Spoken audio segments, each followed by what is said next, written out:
You're we're back. We're back and better than ever. We were gone visiting some friends this past weekend, so we missed a few days, meaning we owe you a Best Ball Mania draft. But the puppy draft is back and better than ever, as you see in the title. Already 40% full just from, I think it went up Friday, and it's already 40% full. So we have gotten into a few of these already behind the scenes, but we haven't had a chance to stream until right now. So we're going to go ahead and get into it. And we're going to try to get into as many of these as possible in the next few days before it fills up. I only think it's going to last another 3 days maybe, which is unfortunate. So we're just going to hammer it as much as we possibly can until then. And then after that, we will get into the Best Ball Mania draft that we owe you for missing some days. But we're going to get right into this. And I'm really going to try to piece something together sometimes. Sometimes I'm just getting in the draft just as something to do, and I'm kind of just throwing a team together. But right now, I'm going to really try to put something good together because we really don't have a whole lot of time here in the puppy drafts. I also saw that this SFB satellite draft is up, which looks like a charitable event, and then I guess you get some sort of entrance if you win. I'm not sure, but that's pretty cool. So check that out. You can always do that after the puppy draft is full. If you're looking to get involved in any of these, go to underdogfantasy.com, and your first deposit from $10 to $100 will get matched at 100%. So if you put in $100, they will give you another $100 right then and there. Use code FFX54 at checkout. And that'll support us, take nothing away from you, and you can get into 40 of these puppy drafts if you are able to draft them all back to back, because man, these things are filling up so fast. I think they're just going faster and faster, which makes sense as the season comes closer and closer. People's excitement for the NFL season is going to start to grow, and you'll probably get a lot more involvement. So I really would find it hard to believe that once this fills up, we're going to have a huge wait period for the next one. It really, I mean, they're losing money when they don't have a puppy draft. A lot of people just don't draft until it comes up. So I'd have to imagine that they would bring another one up pretty quick. But until then, we're going to get into puppy draft 2 as much as possible, like we said. And this one is not super flex. The last puppy draft was super flex, which I prefer non-super flex a lot more. It replicates my redraft leagues during the season a lot better, and I just find it a little bit more fun. I don't really like hammering quarterbacks for the first like 3 rounds. It's not as fun to me. So very excited about these puppy drafts. These are my favorite drafts to do on Underdog Fantasy. So again, go sign up if you haven't already. It's so much fun. It's $5 for an hour of fun, and you get a chance to win some money. So there's really nothing better than that, especially when they're matching your first deposit at 100%. You really can't ask for more. But we're about to get started at the 8th overall pick. This is a very interesting range. I don't know if it's my favorite just because the players that fall in that range, but maybe we'll get something spicy falling to us at 8. And if not, we're probably going to shoot for a Stefon Diggs. I don't have a whole lot of him, and I would like to get a little bit of exposure because I do think it's in the range of outcomes that he finishes the season as the first overall receiver. So it's definitely possible. Last season was a little bit of a lull for him, and Austin Eckler goes number 2 overall. That's very different, very surprising. I can't say I've ever seen that. So we're already started off kind of different. And another thing about these tournament drafts versus the normal 12-team leagues is you're able to build different teams because everyone's trying to reach and make these very unique builds, so that usually causes some value to fall down the board more so than in a normal 12-person team draft. So it makes it a little bit more interesting as well. So that's why the Best Ball Mania and the puppy drafts are a lot more fun. You can get some pretty good teams as far as ADP goes, at least. But as of now, we're really hoping for Justin Jefferson or Jamar Chase is a possibility, not likely. Derrick Henry went at 5, which is also very different. So maybe we don't get a value falling to us here, but we might get one a little bit later because there Jamar Chase goes. So we're going to go ahead and go with Stefon Diggs, like we said. But again, because of this start, we may get some different build fallen a more unique build falling to us later in the rounds. You got to think that the round that you see some odd picks isn't necessarily the round that you're gonna see the payoff in value. So like right here, nothing really crazy happening down the board from those initial picks, but what that'll do is later on in the second, third, fourth round, we may get some players falling to us that don't normally fall. So we'll try to capitalize on that later. As of now, who are we looking for in round two?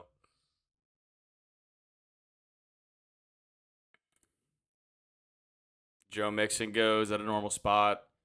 The teams I've drafted, I probably have one or two that I really like, but I'm not super excited about either of them, to be honest. So that's why we really want to try on this one and get something together that we're really happy with before it fills up. So we got to lock it in. We're up on the board.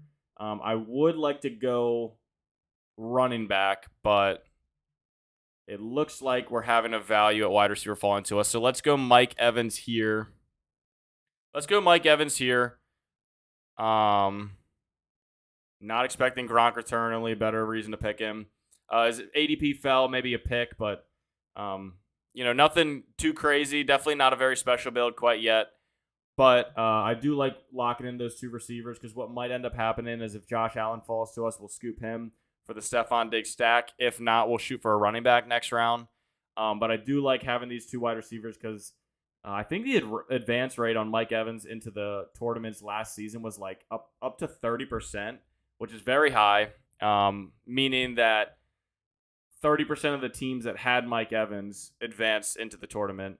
And then I think Cooper Kupp was like 48, and so on and so forth. Like 20 is pretty average, or 20 is actually pretty good, and then anything below that is average or below average. But Mike Evans is going to be one of those players that's only in a better situation this year, being that Chris Godwin is going to be out for the beginning of the season. You just saw on that little blurb that I opened up under Mike Evans' report that Gronk is not expected to return. So really his only competition, at least for the first 6 to 8 weeks, is going to be Russell Gage, which I like that pick as well.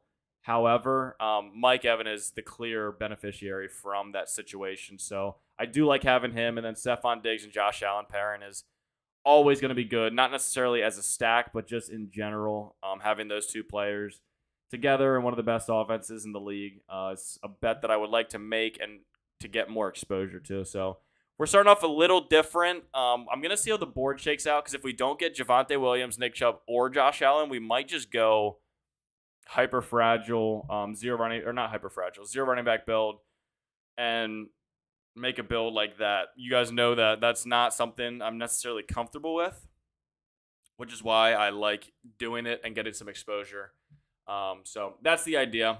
That's the plan of attack here. I finally learned, as a side topic, but I finally learned what these badges mean. This badge is 500 entries or 5 wins, resulting in I think like $2,500 in earnings, and then the red is 1,000 entries. That's absolutely insane. I mean, you have had to be doing this for years if you have 1,000 entries. So we're not getting the red one anytime soon, but we will get this black and white one once we win $2,500 this year. I'm already calling it. You guys know we're gonna win the $2 million, so it doesn't even matter. 2,500, 5,000. We're gonna meet it regardless when we win the $2 million. So that's all I really have to say about that. Josh Allen is still on the board. That guy is auto picking so far. I don't know about his first 2 rounds. That was an auto pick, so we'll keep an eye on that. And of course, Josh Allen goes right before me. Why would you pick Josh Allen, my boy? Okay. Yeah, so we're gonna do exactly what we just said. I don't like James Conner more than DJ Moore now that Baker Mayfield is there. So we're going to go ahead and grab DJ Moore and just go with a zero running back build through the first 3 or 4 rounds.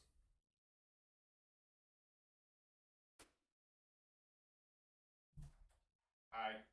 You guys want to come in? We have some visitors, the Underdogs.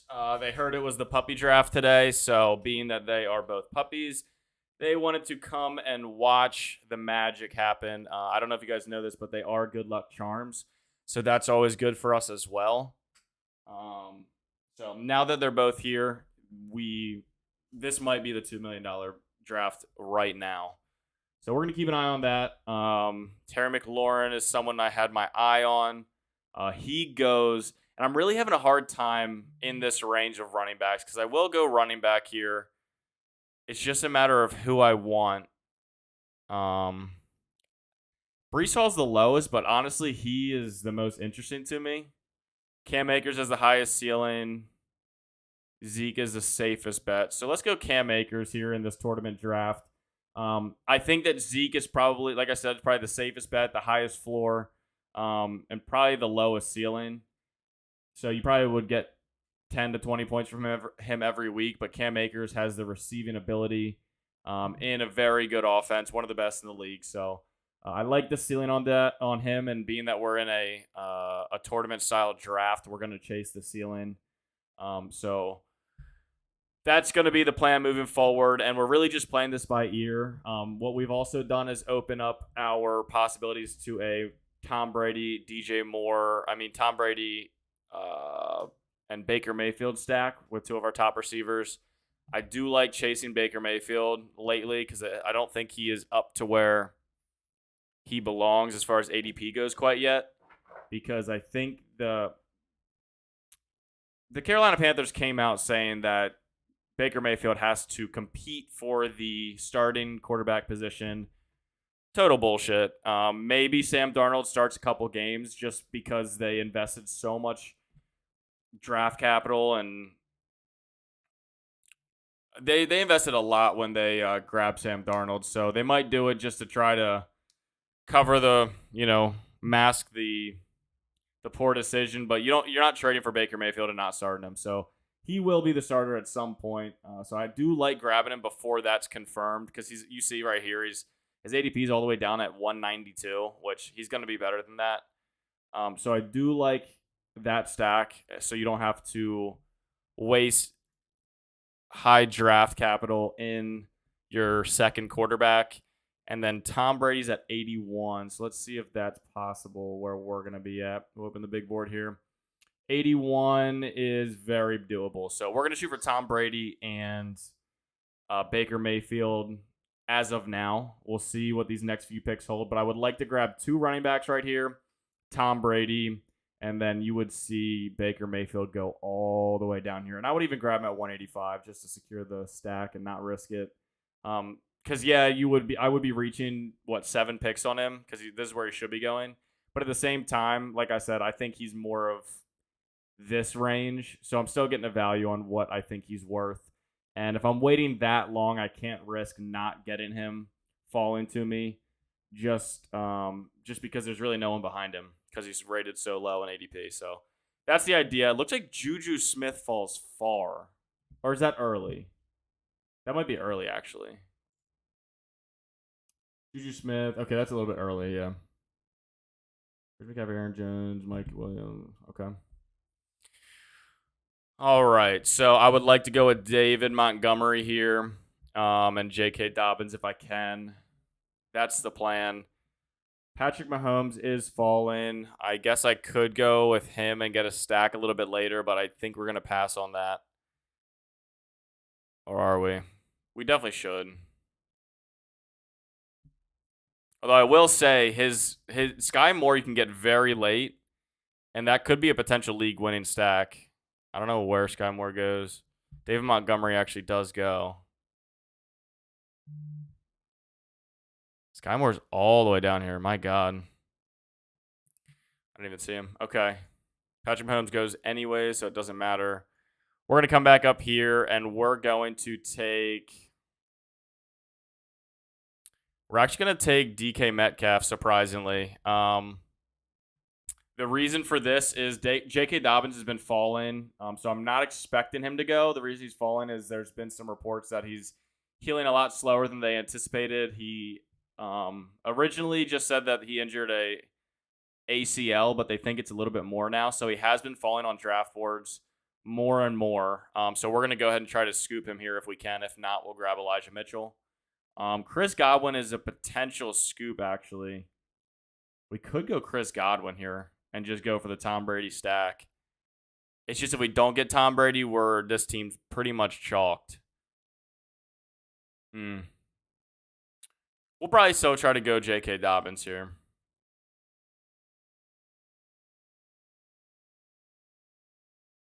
Yeah. Chris Godwin goes anyways, which is potentially an issue for us later. He is the one that stole. I think this guy's the one that stole. Oh, no, he's not the one that stole Josh Allen. The reason I say it's a potential issue is because I think he's going to be picking. Oh, no. I thought he was going to be picking before us and potentially scoop Tom Brady from us for the Chris Godwin Tom Brady stack, but looks like we should be in good shape. This guy is Josh Allen and Patrick Mahomes. That's a lot of high draft capital and quarterbacks that are competing with each other. So not the strongest start. I don't think it's a great strategy, but that means that we're not afraid of him taking Tom Brady from us. I like this guy's start a lot. Justin Jefferson, Mark Andrews, Keenan Allen, and then Breece Hall, David Montgomery, Elijah Mitchell. That's actually a really good start. We're just looking for quarterback. So if we make, well, maybe not. We're looking for Tom Brady this next pick. That's all we know. Najee, CD, Michael Thomas, Terry McLaurin, Rashad Bateman, Dalton Schultz. I'm starting to fall back on Dalton Schultz a lot lately. Not that I don't think he's going to be a very productive tight end, but in this range where you could get Chris Godwin, Elijah Moore, Elijah Mitchell, J.K. Dobbins, Devontae Smith, like when you're in this range, I think that the other players that you can get are far more valuable than. I don't think he falls in the elite category of tight ends. Now, if he did finish as a top 5 tight end, I definitely would not be surprised just because of the targets being freed up by Amari Cooper leaving. However, wasting a 6th round pick on him that's a little tough for me. And I have been actually drafting a lot of Dalton Schultz, but I'm starting to pull back a little bit just based off of some information I got as far as advance rate in tight ends in the early rounds versus later. And a lot of the teams that end up doing really well in the tournaments either take a super elite tight end or they wait till the very end to grab some sort of diamond in the rough. So these middle range tight ends are a lot less appealing, which is a little bit unfortunate because we have been drafting a lot of middle range tight ends.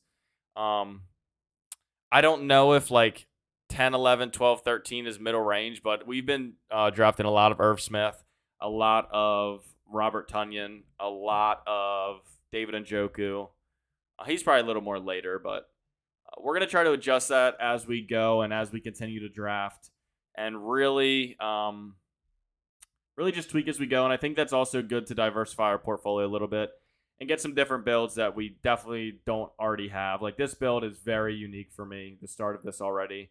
I really like it, but we're really focusing on not screwing it up here at this point. So we are definitely going to be looking for a running back. If Antonio Gibson is still there, we'll grab him. Oh, actually, let's do this real quick. I forgot about Tom Brady. Yeah, I can't let Tom Brady go. I actually got to grab him. He won't make it back to 89 because Chris Godwin's team is right here, right at ADP. So I got to grab Tom Brady.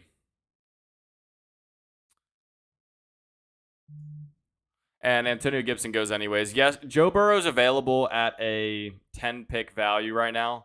But we have the stack with Mike Evans, and we're going to go ahead and capitalize on that. So we'll take him because I really do think that this team would have taken him to stack him with. He had Leonard Fournette and Chris Godwin, so I'm very sure he would have taken him. So that's why we went ahead and grabbed it. I think that was the right pick, but we are looking for some running backs to fall back to us. I was looking for Tony Pollard, and to be honest with you, we didn't get him, and it kind of pulls me off a running back a little bit. I don't want to reach to Damien Harris because I just don't like Damien Harris this season. I think Ramondre Stevenson's a better back, and I wouldn't be surprised if he takes over a little bit later on in the season. And he goes anyways. I like Kareem Hunt a lot, but that is, what is that, a four pick reach. So we might end up going another wide receiver here, which is a little rough in the running back room. However, we're going to be able to stop drafting wide receivers after 6 or 7, which will free up some more space on a roster to grab someone, to grab more running backs later on. So we're going to go ahead here and grab Drake London, who fell to almost a 15-pick value. So there's really no way we're going to let that up. And if you look at our wide receiver room right now, we are stacked. Stephon Diggs, Mike Evans, DJ Moore, DK Metcalf, Drake London. That's absolutely insane. Has insane potential. So I really do like this start. However, we're going to have to make up some running backs here going forward. One thing I will say is if J.K. Dobbins and Cam Akers can stay healthy, they have extreme potential this season. So because like I said, we're chasing the ceiling. So this team could, we might look back on it, and this team could work out really well. The only thing to be nervous about right here is their health. Obviously, they're both coming off of major injuries, which the downside of that is they can get re-injured or their road to recovery can be delayed, and we could miss out on them for a few weeks. But the upside is that we are going to be getting in it. They're going a lot later than they would be if they weren't coming off of a major injury. So we're getting a value in them as well, which makes it like, let's just pretend in an alternate universe, these guys did not get injured last season. They would be going a lot higher, maybe in the 4th round. J.K. Dobbins might be like in that 4th round, which wouldn't have allowed us to pair him up with a DJ Moore. So like this team that we're building right now wouldn't be possible if they weren't coming off of those injuries. So everyone wants to look at certain players having injury history and kind of lingering, and they look at the downside. But the upside is that if they aren't bothered by that injury, and they're both very young, so it's very possible that they just recover completely and move forward. And if that's the case, then we're getting a very good value and able to pair them up with some solid wide receivers and a quarterback stack with one of our top wide receivers. So that's the positive way to look at injuries from last season. And you can really build a super team when it comes to tournament time in like week 14 or 14 or 15. So that's the different way to look at it. And we really are chasing the ceiling here for that $75,000 top prize. So that's something to think about. Yeah, qualifiers are week 1 through 14, and then after that is you either qualify or you don't. So when we get into these later weeks, usually the injuries from the year before are all shaken out and not lingering anymore. It looks like we're going to have a decent selection at running back because I do want to double up here at running back. However, I have a very hard time in this range between Ken Walker and Rashad Penny because we are talking about those later weeks. Those are the ones that are really important if we qualify. And it's so hard for me to pick if Rashad Penny is going to be available in those later weeks.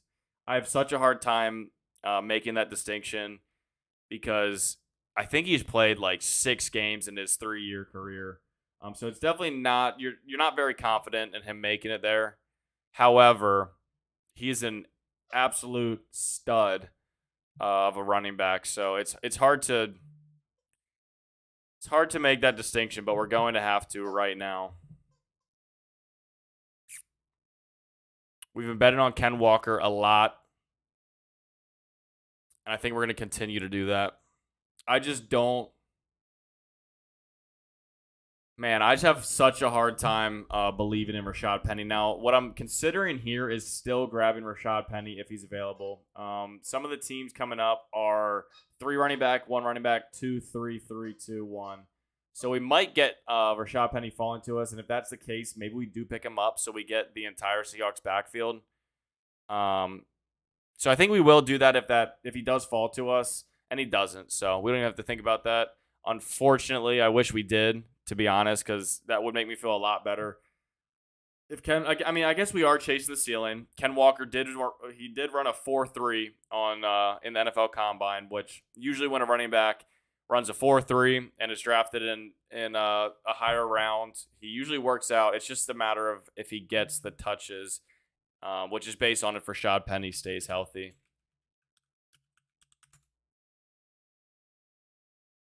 I don't think Chris Carson's anything to worry about. Yeah, round 2, pick 9. Like, that is so high for someone that ran a 4.38 to go and not get touches. So I really do like the talent there. It's just, I don't know. If we're making the bet, we're going to bet against Rashad Penny staying healthy because he really never has in his entire career. So what we're hoping for now is James Cook. We'll probably get him, although this team is pretty balanced, so they can go anywhere, and they don't go James Cook. So we'll go with James Cook as the potential starting running back for one of the best offenses in the entire NFL. The Buffalo Bills did come out saying that Devin Singletary is their guy, and they're going to go with him, and blah blah blah. Which that kind of stuff. I mean, here's the thing: is in the off season when there's nothing to report. They're always going to stand behind the veteran because, first of all, if they just say that the rookie is going to get the job, no questions asked, he doesn't have to try as hard. He doesn't have to. He's kind of given a large ego right off the bat, which is not what you want your rookies. That's not how you want them feeling when they come in. So it makes them work a little bit harder. And if Devin Singletary has anything left in the tank to prove, and he's really been grinding the offseason and looking for this redemption season. If they say if they cut him out before they ever give him the chance, then there's no point to even keep him on the team. So they're always going to say that the veteran is going to get all the touches, but we'll see. Devin Singletary has really never been able to produce. I don't know if you can hear the dogs. Devin Singletary's never really been able to produce, and he's too small to get goal line touches. So at the very minimum, we know that James Cook will get those short yard touches, including goal line, which will give him some touchdown upside anyways. And then if Devin Singletary is failing to produce, then they'll end up just running with James Cook, which, that's best case scenario for us, having a potential starting running back for the best offense in the league. Or one of the best, I should say. I think it's between the Buffalo Bills, the Bengals, and the Chargers. All in the AFC, unfortunately for us. We're Ravens fans over here, so that kind of blows. But it is what it is. It is what it is. And if they're going to be the best offense in the league and James Cook ends up assuming the starting role, then we want that exposure on our team, especially when we punted running back so far. Hey!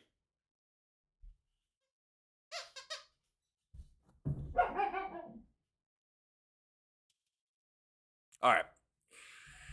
So we're circling back. I would like to grab another running back now. We're in this Damien Pierce range. Is this a value? We're going to be pick 128, so that really wouldn't be a value, but I still might grab him anyways.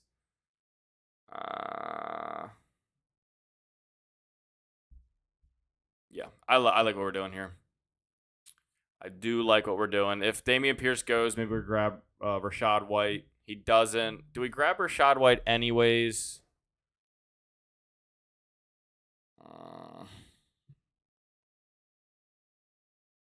I don't think so. I think we go Damien Pierce. We're grabbing all the. All right, stop. We're really trying to hammer these running backs right now. Grab some rookies to give us a really high ceiling of potential. Because all it takes is one of these guys to pop off and be a starting running back, and our running back room will pretty much be recovered if one of the other three ends up having a smaller role. So that's what that's the strategy we're going with here, is hammering these elite wide receivers early, backing off, and then just grabbing a bunch of these middle round running backs and making our bets there. And being that we're looking for the Baker Mayfield stack later on, it frees us up to grab 6 running backs, especially with this wide receiver core. So I'm feeling pretty good about this build, actually. It's a little bit different, very different strategy. Hammering, like if we look at the big board right here, we've been just absolutely hammering these running backs here in these past 3 rounds. Took 3 in a row. But I like the way the construction of this team is working out right now. And we're probably, well, maybe not now. I was going to grab Isaiah Spiller, but we're going to let that go as of now. It's just a matter of who we want to grab here. Like, do we grab Michael Carter? I don't love these wide receivers, to be honest.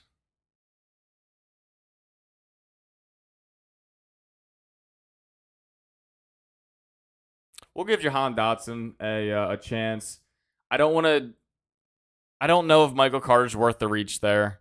Jihad Dotson was a first-round pick, right? First-round pick. Which I didn't know at first. Or am I wrong? It was a second-round pick. Yeah, he's a 16th overall pick. Accompanying Terry McLaurin, which means he's going to have the second best coverage option on whatever team they're playing, which when you have a 16th overall wide receiver coming in to be a wide receiver 2 on the team, that definitely can work out for success. And you see how we like taking these shots on the elite first and second round rookies in these, 9 through 13th rounds, because it really does maximize your ceiling. All it takes is for one of these, and these are both first-round picks. So all it takes is for one of these guys to absolutely pop off, and then our wide receiver core is looking absolutely ridiculous at that point. Circling back here, we are probably going to go with a tight end. Unless Michael Carter's still available, then we'll grab him. Although I guess we already circled through, so it's going to be a minute. Cole Kmet is someone I really like targeting at the tight end position just based off of volume. He really doesn't have that much competition. Darnell Mooney is his only competition pretty much because Byron Pringle is the wide receiver 2 on the Bears, and he's been arrested in the offseason, and he wasn't really even that good with Patrick Mahomes, so I'm not really betting on him absolutely coming out of his shell and developing into this groundbreaking wide receiver this next season with Justin Fields with a severe downgrade at quarterback. So Cole Kmet is probably going to get plenty of volume based off of how he finished last year and the personnel in the Bears locker room. So I do like going Cole Kmet in this range over pretty much all of these other tight ends. So that's someone I've definitely been targeting. Although I have said I'm not really shooting for these middle range tight ends. We just had this conversation, so maybe I let it slip, although we do have to remember to grab Baker Mayfield here at 185. Someone please remind me, because I will forget. But let's see.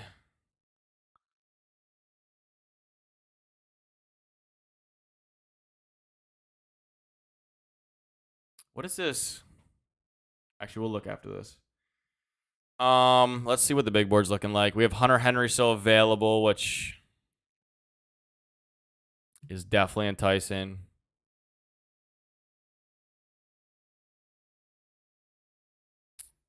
Yeah, if he's available, we will draft Hunter Henry here for our first overall tight end. We have 5 running backs and 6 wide receivers, so I'm feeling pretty good in those rooms, which are usually I'm feeling bad about one of the 2. So I don't feel like I have to do anything with the running back or tight end here. However, yeah, okay. So this guy leaves Hunter Henry. He is now at a 4 pick value. Nothing crazy, but I do like his potential here. Deal with undisclosed injury.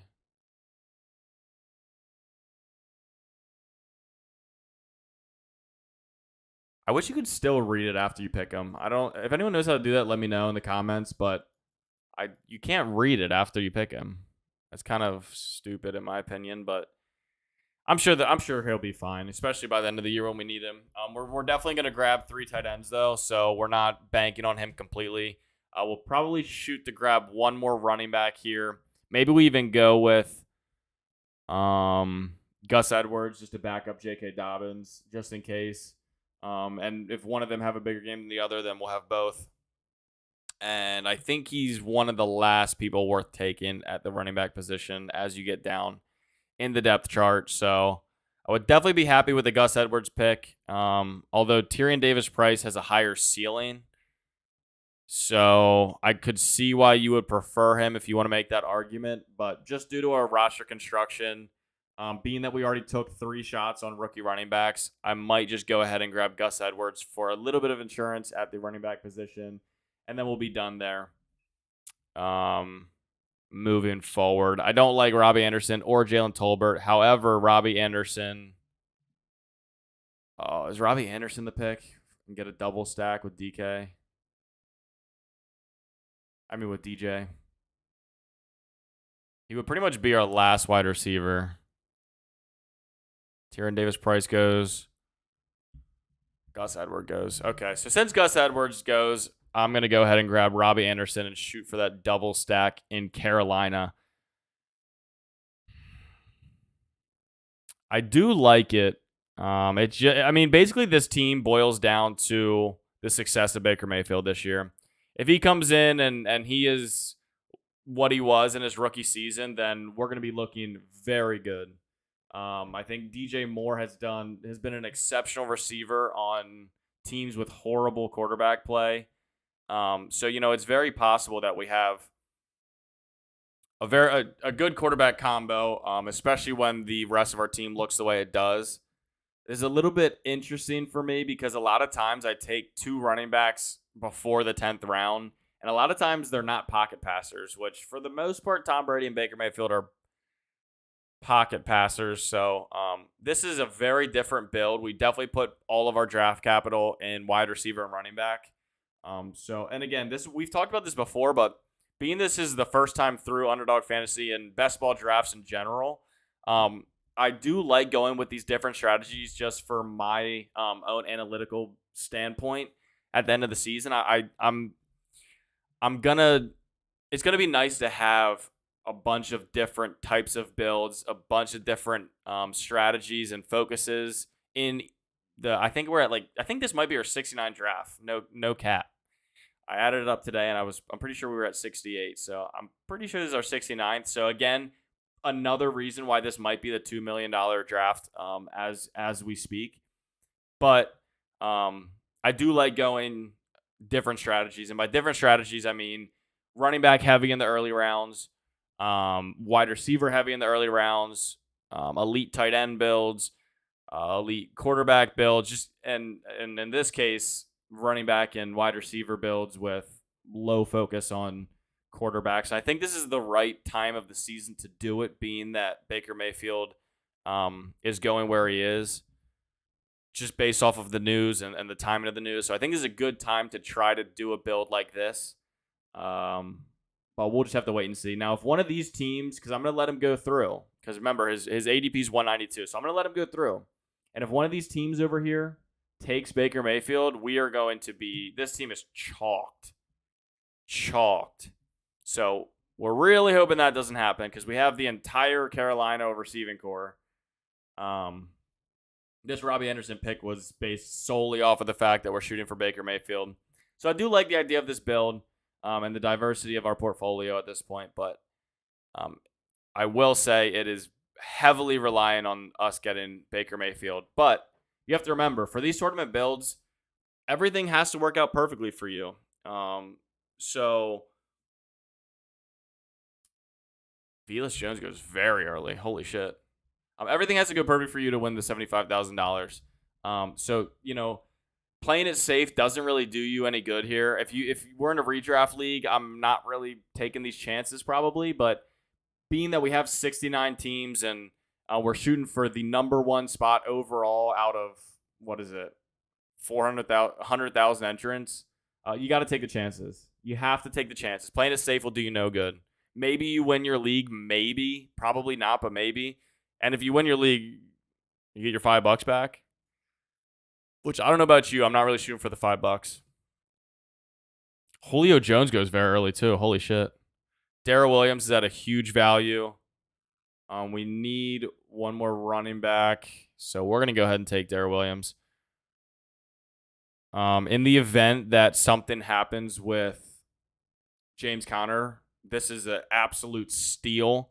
And even if not, he's going to have a role. And that's kind of how all of these guys are, is none of them are, except for maybe Cam Akers, but probably not. All these guys are in a committee for the most part. But all of them do get touches daily. Based off of our wide receivers, we were able to take 6 running backs, which is not the norm.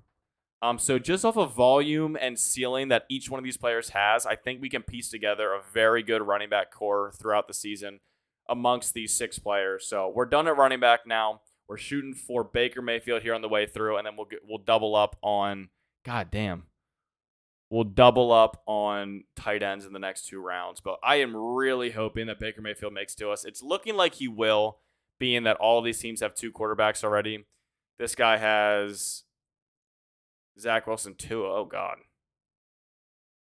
This guy has Kyler Murray, Desmond Ridder again. Oh, God. Please don't pick Baker. He could pick Baker Mayfield. This guy won't. This guy won't. This is kind of the last guy that might pick him from us. It's very possible, as a matter of fact.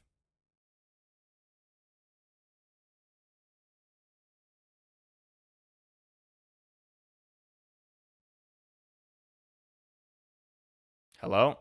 Geno Smith. Okay, thank God. I don't know what this guy's doing at quarterback. Geno Smith and Desmond Ridder, but as long as he doesn't pick Baker, it's fine. This guy better not pick him. Yeah, so we got Baker Mayfield. We'll compete with Sam Darnold. My ass. So we got the stack we were looking for. I'm not risking it any longer. We're going to go ahead and take him and secure the stack. So now we're feeling pretty good. We got the DJ Moore, Robbie Anderson, Baker Mayfield stack, Mike Evans, Tom Brady stack. I like that a lot. And we're really just looking for tight ends at this point. Wide receiver and running back are set, quarterback set. And we're just going to grab, what do we have left? Yeah, we'll just grab 2 tight ends here, which I think that tight ends, you can get some good value in the last rounds. And like I was saying, a lot of the teams that won last year's tournaments, or at least placed highly, picked some tight ends in the last couple rounds, and then they ended up just doing decent, which, if you can grab a player in the 17th or 18th round and they do decent, then your team's looking really good. And an example of that would be Hunter Henry. He went very late last year and ended up doing really well. Austin Hooper was someone that I was hoping for, but at this point, you really can't push your luck a whole lot. Hayden Hurst, again, someone that I was looking for. At this point, we're looking for Braven Jordan and Logan Thomas would be my choice. So that's the idea here. I don't think we really have anyone that we're passing up. Like, we set ourselves up in a situation where we have to take tight ends regardless, even if someone that had an ADP of 100 was here. All right, maybe 100 we would take them, but even if someone falls in value, we don't really have the option of taking them just because we put them off. But again, I don't think we're not in a situation where we're shooting ourselves in the foot. We got all the guys that we wanted.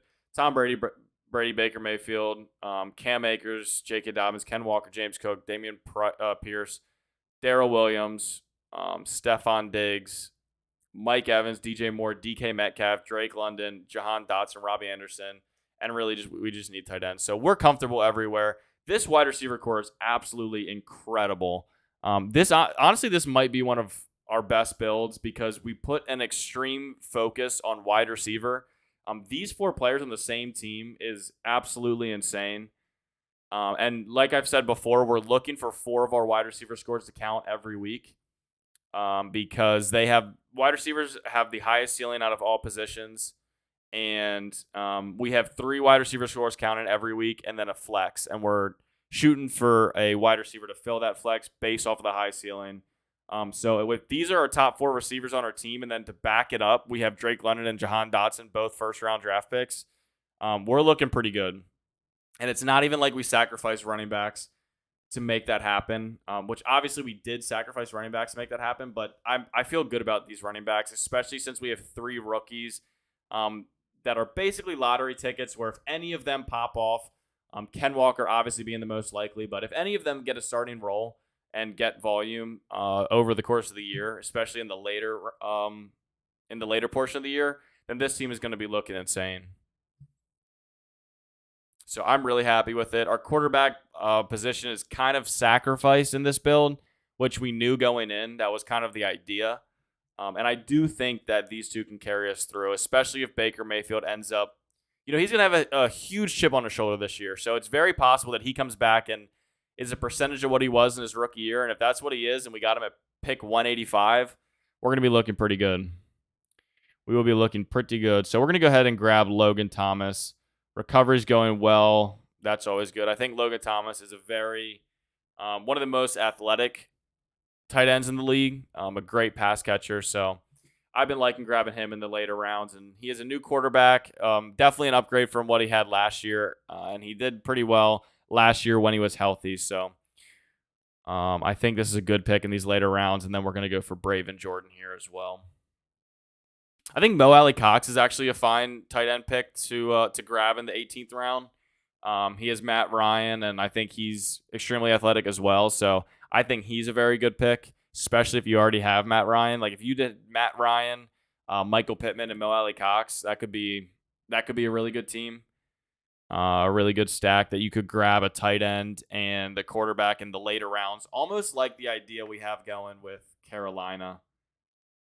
Just grabbing two wide receiving options early and then grabbing the quarterback late, which you can do that with Matt Ryan as well. So I think Mo Alley Cox is definitely in the scope of tight ends to pick in this range. And I wouldn't be surprised if he had a very good year this year, as long as he stays healthy. But we're definitely going to choose Braven Jordan over him. I do believe in Davis Mills a little more than Matt Ryan, especially being that Braven Jordan's probably going to be the number 2 receiving option, at least in the beginning of the year. So we're going to go ahead and grab Braven Jordan as our last pick. So to recap our team, I think this team is actually really good. Tom Brady stacked with Mike Evans, Baker Mayfield stacked with DJ Moore and Robbie Anderson as our quarterbacks. Our running backs are Cam Akers, J.K. Dobbins, Ken Walker, James Cook, Damien Pierce, Daryl Williams. If injuries shake out in this running back room as we would hope, I mean, obviously we're not hoping for people to get injured, but if they shaked out in our favor, these players could go from committee backfield / shared touches to league winners. So, and I think regardless of injury, Cam Akers could be a league winner candidate. Anyways, regardless of injury, I think Cam Akers has that high ceiling. Same with J.K. Dobbins, but not as much as Cam Akers, just because of the volume that the Ravens like to run it. So they pretty much have to dish out the volume across a committee more evenly than an LA Rams would have to, just based off of frequency of rushing. So Cam Akers, I think, will get more touches. But anyways, I really do like this running back room, and if injuries shake out in our favor, this is even better than what it seems right now. I mean, again, if James Conner goes down, Daryl Williams is top 15 running back. If Damien Pierce gets the starting job, I don't know. It kind of all applies to all of them. So I really do like that running back room, even though we sacrificed grabbing them early, which is, again, that's not in our nature, but I think we did it in a very smart way this draft. So that's our running back room.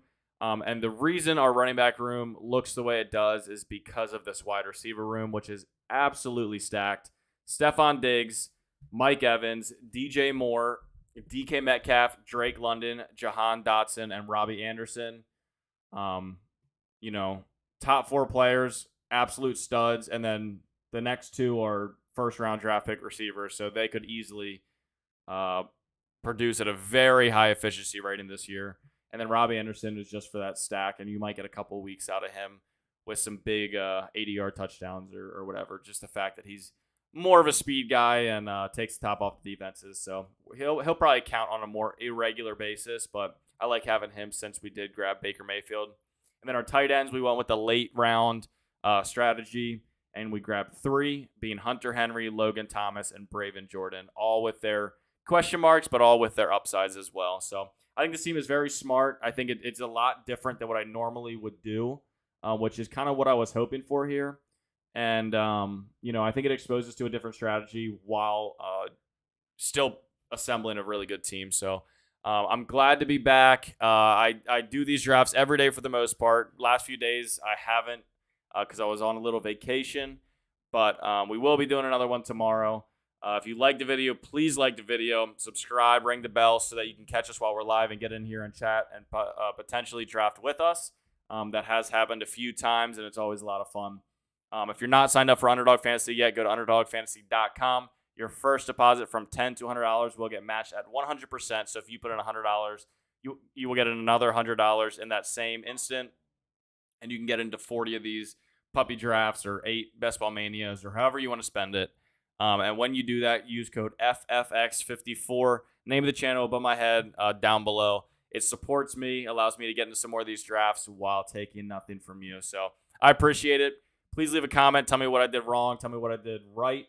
And tell me if you have any other strategies that you would like me to try. I'm definitely open to putting a team together based off of your suggestions. So go ahead and throw them in the comments. And I'm usually pretty responsive. So I appreciate you guys checking out the video. I'm glad the puppy draft is back. We're going to be getting into as many of these as possible over the next couple weeks, or next couple days, actually, before it closes. So get in while you can. But until tomorrow, peace out, and have a great night.